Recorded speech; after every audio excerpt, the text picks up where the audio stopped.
네, 그 교회를 시작하면서 이 주변을 걸어올 기회가 많이 있습니다.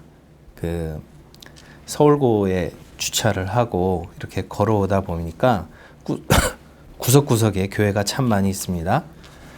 오죽하면 믿지 않는 분들이 교회가 편의점보다 많다는 현실에 대해서 교회가 이게 장사가 되나 보다 이렇게 비아냥대는 분들도 많습니다. 우리의 출발점을 돌아봅니다. 이 본질의 회복을 우리는 우리 교회의 출발로 삼았습니다. 본질의 회복이라는 말이 생각보다 어려운 이야기입니다. 사실 신약 성경의 많은 편지들이 처음엔 옳게 시작했지만 본질에서 벗어나기 시작한 것을 경고하는 내용을 담고 있습니다. 신약 성경 27권 중 복음서 4권과 사도행전 그리고 요한계시록을 제외하면 모두 편지입니다. 사실 요한계시록의 장르도 여러 이견이 있을 수 있지만 편지로 보는 견해도 많이 있고 저 역시 이에 동의하고 있습니다. 요한계시록마저 편지로 볼 경우에 신약 성경 27권 중에서 복음서 4권, 사도행전 1권, 5권 빼면 22권 남죠. 이 골로새서라고 하는 이 4장으로 된 편지는 교회가 어떻게 변질될 수 있는지 잘 보여주는 귀중한 자료라고 할 수가 있습니다. 우선 이제 골로새라고 하는 그 명칭이 좀 익숙하지 않죠. 이 골로새서라고 하는 명칭은 골로새라고 하는 지역명에서 비롯된 말입니다. 지금은 여기가 그 유적 형태로만 남아 있다고 해요. 현재 존재하는 곳은 아닙니다. 현재 그 터키라고 예전에 이렇게 불러왔는데 지금은 튀르키예라고 하죠. 튀르키예의 데니즐리라고 하는 그 주가 있고 거기에 위치해 있다고 합니다. 그래서 화면을 제가 하나 넘겨드리면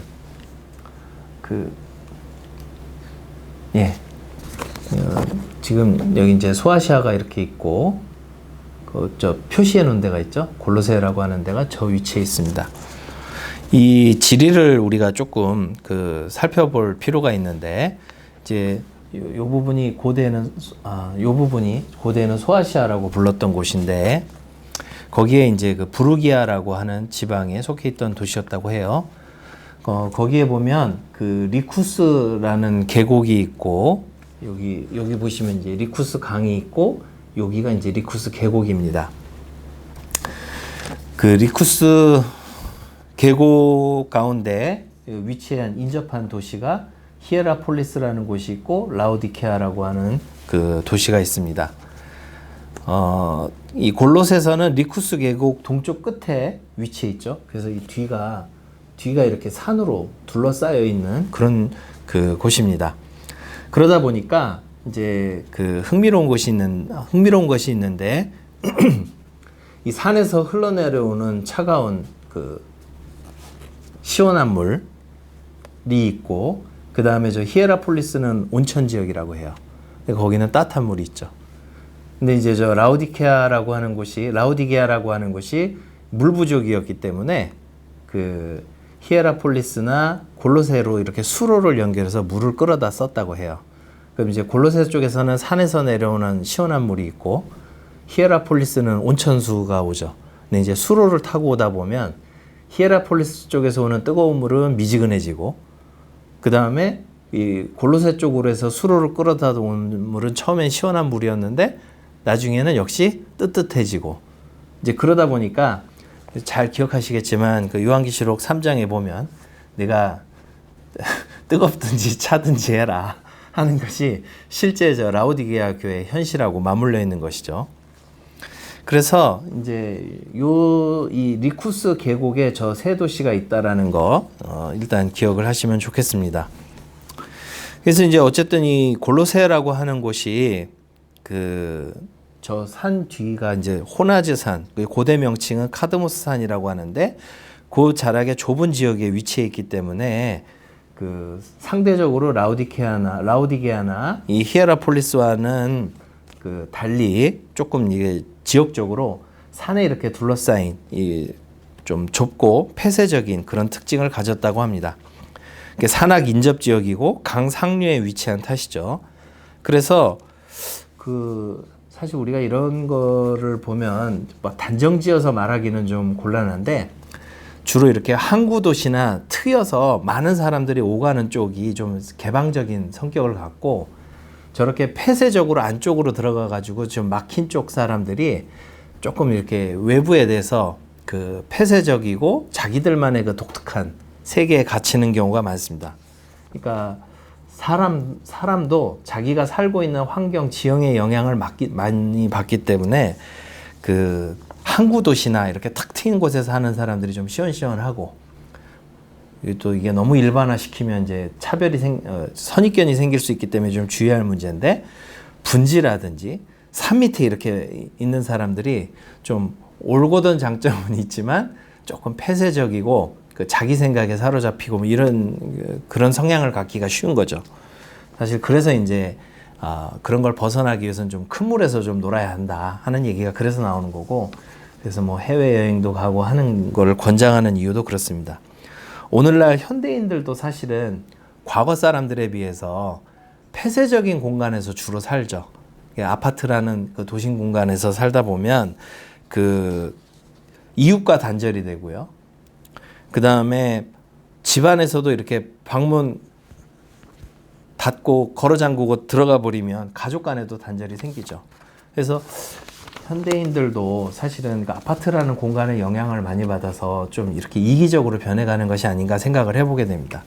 그러니까 이 소통하기 어려운 폐쇄적인 지역적 특징은 외부의 사상과 문화를 배척하기가 쉽고, 받아들인다고 한들 자신들의 틀 위에서 재해석해서 변질시키는 그런 토양이 있는데, 골로새가 딱 그런 그 지역이었던 것이죠. 이 골로새 교회는 그 바울 사도께서 직접 개척한 교회는 아닙니다. 그 골로새서 2장 1절을 보면 이런 표현이 나오죠. 내가 너희와 라오디게아에 있는 자들과 무릇 내 육신의 얼굴을 보지 못한 자들을 위하여 얼마나 힘쓰는지를 너희가 알기를 원하노니 라고 말씀합니다. 그러니까 바울 사도의 얼굴을 직접 못 본 사람들이 많다는 얘기죠. 그러니까 사도께서 직접 개척한 교회가 아니에요. 그러면 이제 여기에 어떻게 복음이 전해졌는가 하면, 아마도 사도행전 그 19장에 나오는 바울 사도의 그 3차 선교 여행 중에 에베소에 오래 머물렀던 그 기록이 있는데, 이제 아마 그때의 사역의 결과로 골로새까지 복음이 전파된 것이 아닌가 이렇게 추정이 됩니다. 2해 동안, 사도행전 19장 10절에 보면 이러죠. 바울 사도께서 2해 동안 복음을 전했는데, 아시아에 사는 자는 유대인이나 헬라인이나 다 주의 말씀을 듣더라. 그러니까 에베소에서 오랫동안 복음을 전했더니 이제 그 인근 지역까지 복음이 퍼져나갔던 것을 말씀하고 있죠.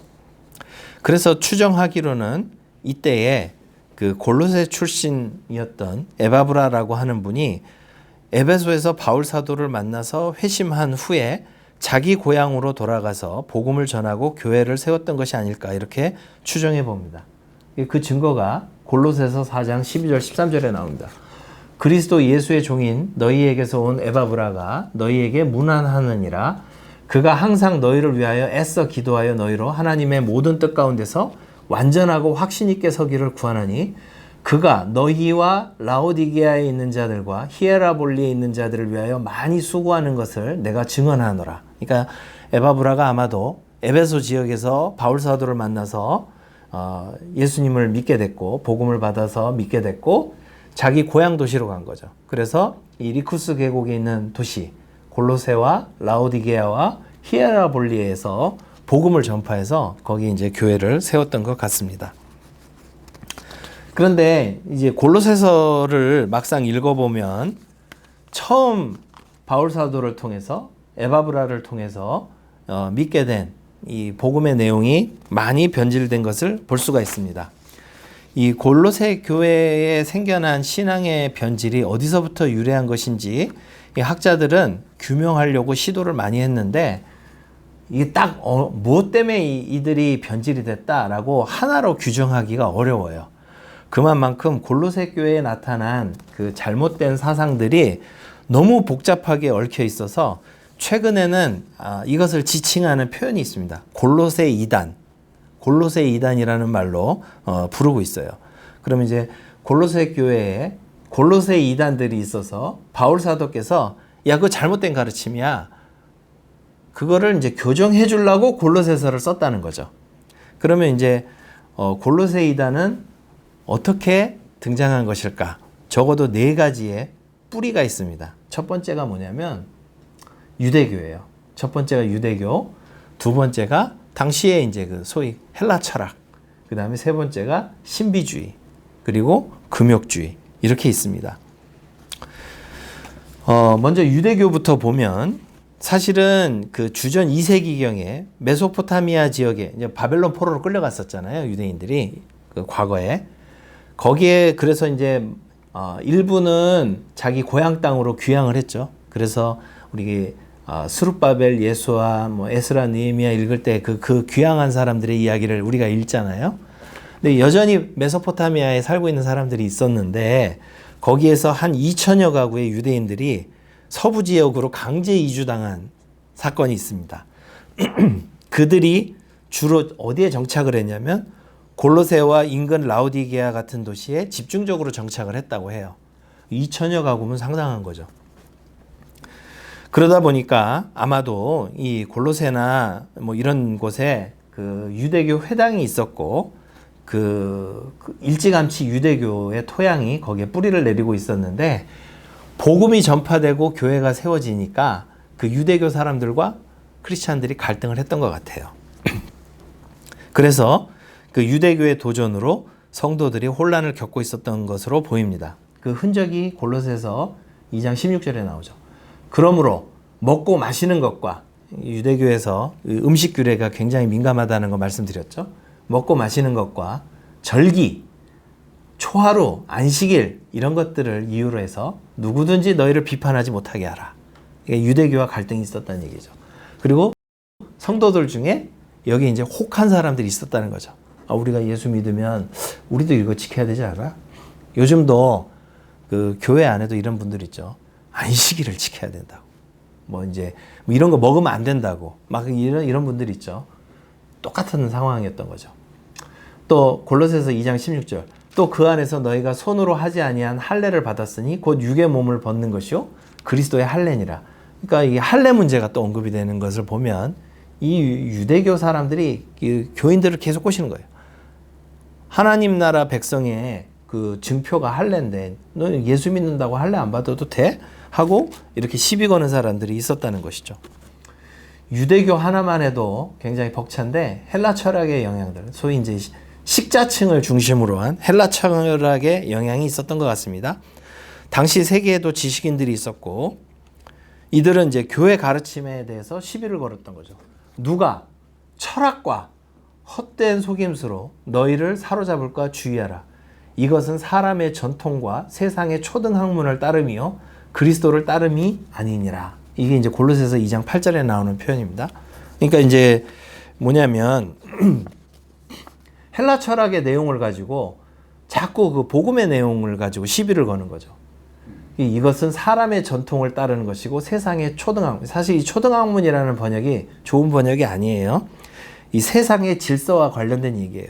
그러니까 복음을 전했더니 세상 질서는 이런 거야 라고 하면서 소위 철학자들 좀 배웠다는 사람들이 성도들을 자꾸 이렇게 당신들과 알고 있는 거 그 불완전하고 잘못된 거야 이런 식으로 문제를 걸어왔던 것 같습니다. 세 번째가 이제 신비주의죠. 교회 생활하다 보면 이런 분들 많아요. 아무도 꾸며낸 겸손과 천사 숭배를 이유로 너희를 정죄하지 못하게 하라. 그가 그 본 것에 의지하여 그 육체의 생각을 따라 헛되이 과장하고. 우리 신앙생활하다 보면 이런 사람들 많이 만납니다. 내가 기도하다가 뭘 봤다느니. 공감을 못 하시는 분들은 행복하게 살아오신 거예요. 교회에서 이런 분들 만나면 피곤해요. 내가 기도하는데 내가 뭘 봤다. 목사가 얘기를 하는데 뭐 그 강대상 뒤에 뱀이 앉아 있고 뭐 이런 소리 하는 사람들이 있어요. 그 자기 신비 체험을 막 강조하는 사람들. 그 본 것에 의지하여 육체의 생각을 따라 헛되이 과장하고. 골로새 교회 안에 이런 사람들이 있었던 거예요. 이 은사주의 교회 이런 사람들이 되게 많죠. 그러니까 오늘날에 있었던 거는 옛날에도 다 있어요. 예. 그 다음에 금욕주의. 곧 붙잡지도 말고 맛보지도 말고 만지지도 말라. 이게 바울 사도의 가르침이 아니라 골로새 교회에 들어왔던 그 이상한 사람들이 그거 뭐하러 해? 그거 하면 안 돼. 뭐 이런 거죠. 그래서 뭐 금식을 내가 40일을 몇 회 하고 금식 기도를 했고 어떻게 금식 기도도 안 하냐고 그러고 기도를 내가 막 1시간 이상을 해야 되고 이런 분들이 있죠. 예. 옛날에 다 있었어요.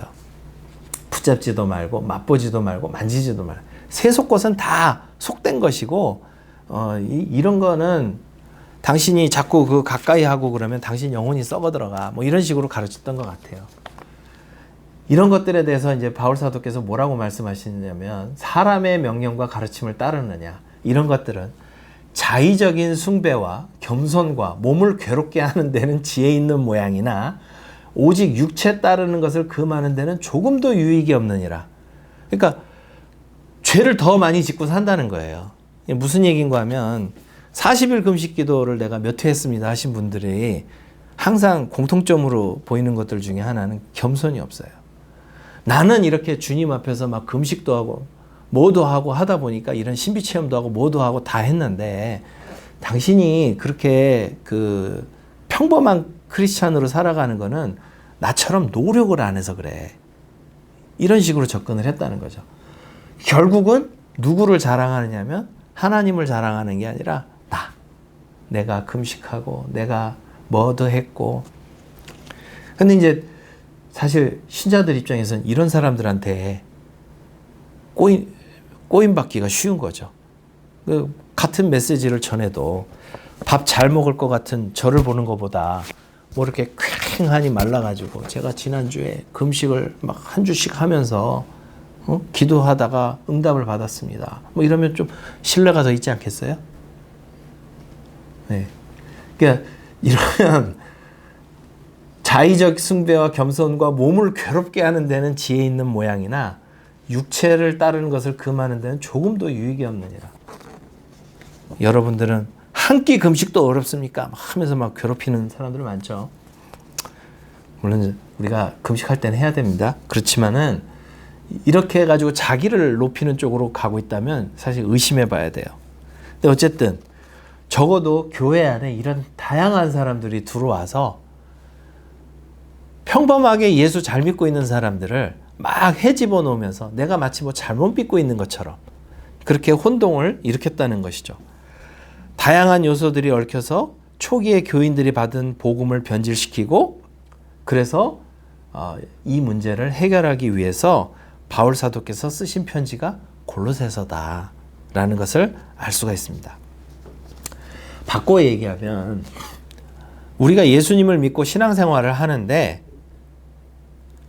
성경 처음에 읽은 대로 우리가 처음에 복음을 받은 대로 살아가는 게 상당히 어렵다라는 거예요.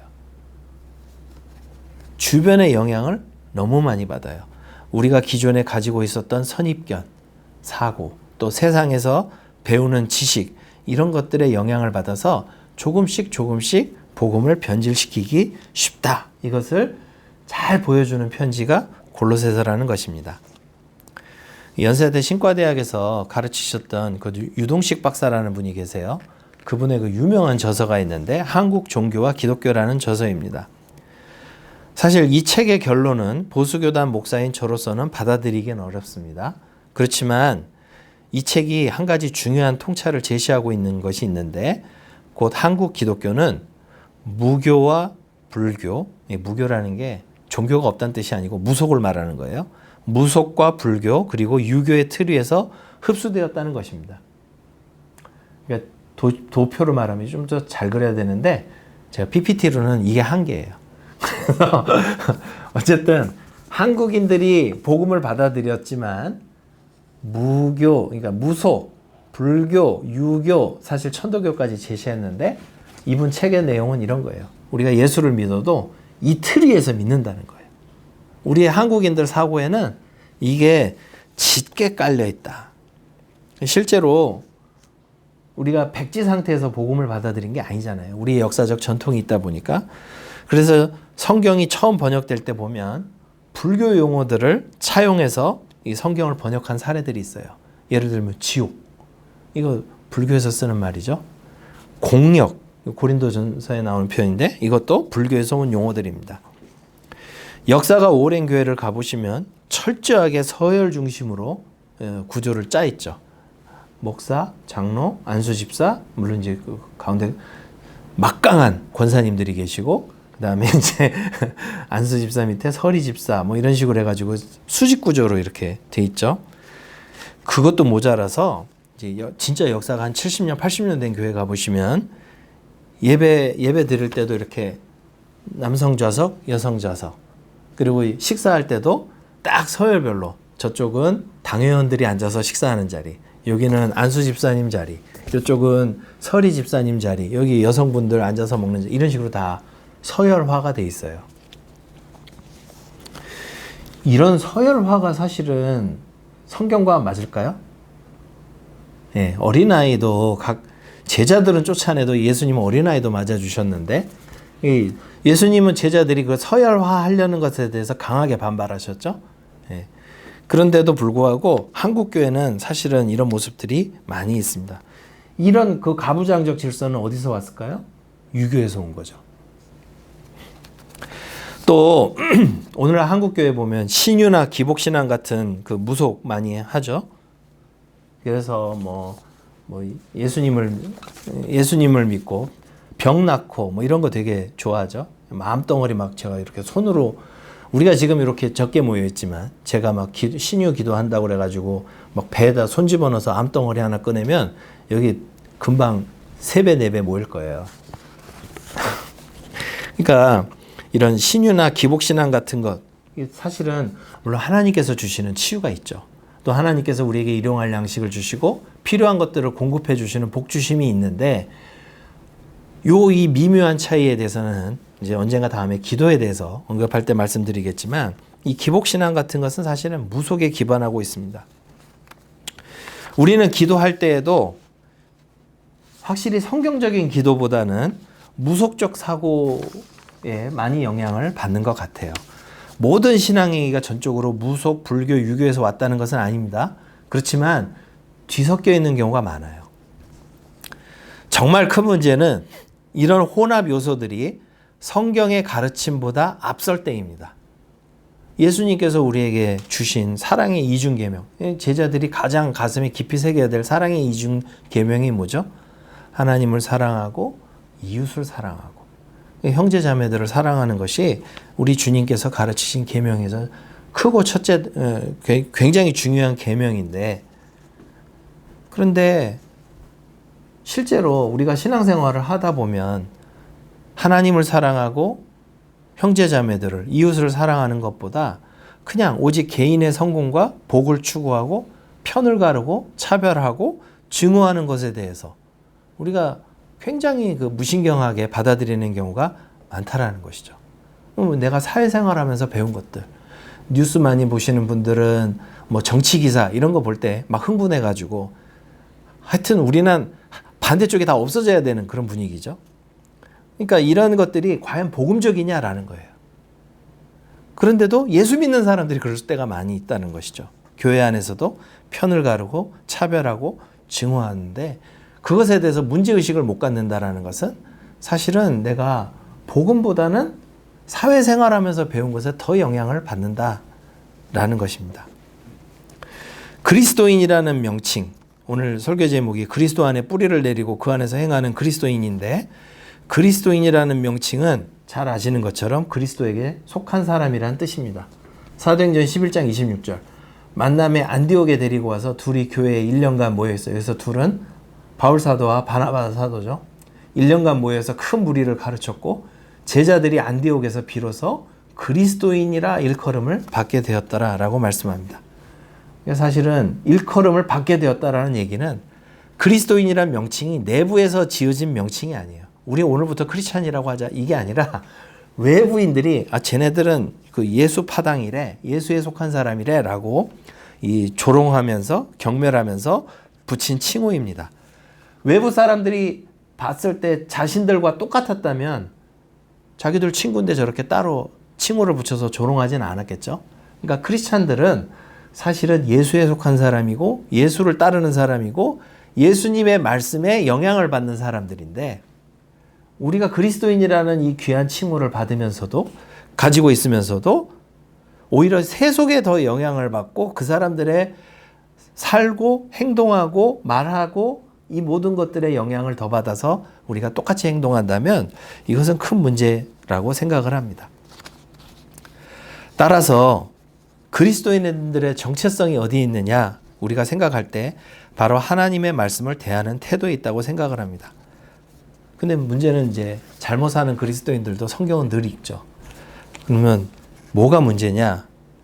성경을 읽지만 이 방대한 책을 우리가 우리의 기존의 사고 틀 위에서 자신의 사고를 강화하는 쪽으로 읽어나간다는 데 문제가 있습니다.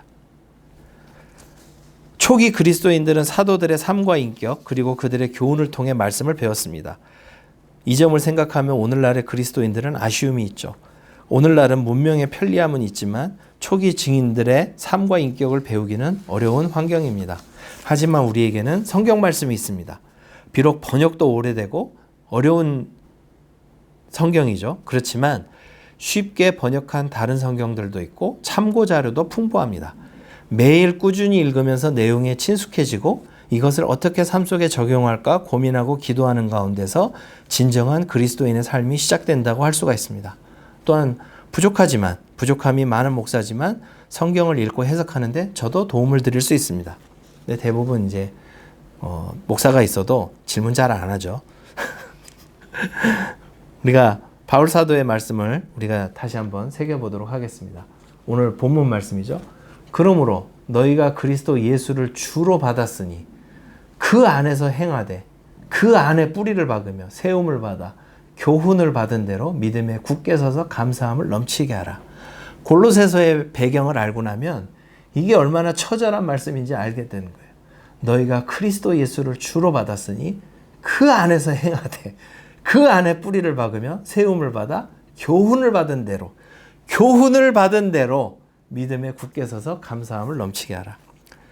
이 자체로도 훌륭한 말씀이지만 사실은 헬라어 성경을 조금 직역하면은 포인트가 어디에 있냐면 그 안에서 행하되라는 데 있어요. 좀 겁없이 사역을 해보면 이게 주 동사가 바로 저기죠. 그분 안에서 행하십시오. 그러므로 여러분들은 그리스도 예수를 주로 받았으니 그분 안에서 행하십시오. 그분 안에 뿌리를 내리고 그분 안에 세움을 입어 그분 안에서 그 믿음 안에서 확증을 얻고 감사로 가득 차서요. 그러니까 바울 사도의 강조점은 제발 그분 안에서 행하라는 데 있습니다. 그 안에서 행하라는 이 말씀은 전체 골로새서의 배경에서 살펴볼 때 우리가 흔히 빠지기 쉬운 우리를 둘러싼 여러 전제들로 인해 성경 말씀을 왜곡해서는 안 된다는 교훈을 우리에게 전해주고 있습니다. 우리가 오늘 살펴본 것처럼 골로새 교회와 비슷하게 한국 그리스도인들은 무속, 불교, 유교 그리고 개인이 사회생활을 경험하면서 보고 듣고 배운 것에 영향을 많이 받고 있습니다. 따라서 그리스도인으로 살아간다는 것, 곧 그분 안에서 행하라는 이 말씀은 단순히 그냥 좋은 말씀이네 하고 지나갈 게 아니라 사실은 치열한 싸움을 의미하는 말씀이라고 볼 수가 있습니다. 단순히 성경을 읽으면서 아이 참 좋다, 오늘 은혜 된다, 감사하다 이렇게 하고 지나가기보다는 말씀을 통해서 지금까지 알고 지내온 모든 가치관들을 한 번쯤은 의심해보고 이것이 과연 성경적으로 옳은가? 내가 그리스도인인데 이렇게 행동하고 말하는 것이 옳은가? 하는 것을 고민하면서 말씀대로 사는 것이 무엇인지 추구해가는 것. 이것이 그리스도인의 삶이라는 것을 우리에게 알려주고 있습니다. 감사로 가득 차서라는 이 마지막 문구를 우리가 주목해 볼 필요가 있는데 주님께서 우리에게 주신 말씀의 가치를 인정하는 태도를 가리키는 말이라고 볼 수가 있죠. 주신 말씀을 감사함으로 받는다라는 것은 그것을 소중히 여긴다라는 뜻입니다. 말씀을 들을 때 이거 우리가 어떻게 그렇게 살아? 이건 왜 세상 물정 모르는 소리지? 이런 식으로 튕겨내는 것은 감사함으로 받는 게 아니죠. 진짜 감사함으로 받아서 가벼이 여기지 말고 진지하게 우리가 이 말씀을 우리 삶 속에서 실현하려면 어떻게 살아야 하는가? 고민하면서 살아야 한다는 그런 뜻이 담겨 있다고 저는 생각합니다. 신앙생활을 하면서 이런 치열한 고민이 우리를 정말로 올바른 그리스도인으로 살게 한다는 것을 우리가 기억하면서 올바른 그리스도인으로 살아가면 좋겠습니다. 기도하겠습니다. 하나님 아버지, 오늘 우리는 골로새서 말씀을 함께 살펴보았습니다. 정말 우리는 살아가면서 성경 말씀을 백지 상태에서 받아들이지 않고 성경 말씀을 우리 자신이 기존에 가지고 있는 여러 틀 위에서 받아들이고 우리 나름대로 재해석하기가 쉽습니다. 주님, 우리에게 순전한 마음을 허락하여 주시고 우리에게 감사하는 마음을 허락하여 주시옵소서. 그리하여서 주님의 말씀을 주님의 말씀으로 받고 우리 삶 속에서 어떻게 그 말씀대로 살아갈 것인지 치열하게 고민하면서 살아갈 수 있도록 인도하여 주시옵소서. 우리에게 영적인 세심함을 허락해 주셔서 남들이 다 그렇게 사니까 그냥 사는 것이 아니라 하나하나 의심하면서 과연 그리스도인이 이렇게 사는 것이 합당한가를 고민하면서 무엇이 주님을 기쁘시게 할 것인가를 늘 끊임없이 생각하면서 조심하며 살아가는 우리 모두가 되게 하여 주시옵소서.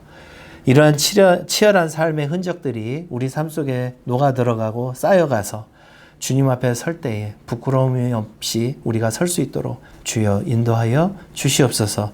우리 주 예수 그리스도의 이름으로 기도드립니다. 아멘.